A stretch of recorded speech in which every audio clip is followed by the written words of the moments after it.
Si le Christ nous a libérés, c'est pour que nous soyons vraiment libres. Alors tenez bon, et ne reprenez pas les chaînes de votre ancien esclavage. Moi, Paul, je vous le déclare.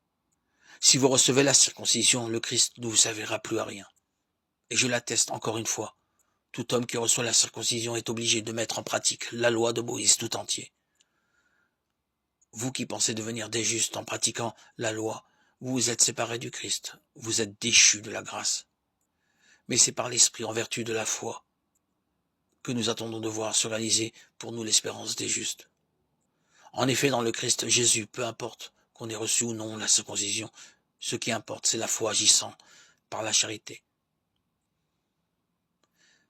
Votre course partait bien. Qui vous a détourné d'obéir à la vérité? Cette influence ne vient pas de celui qui vous appelle. Un peu de levain suffit pour que toute la pâte fermente.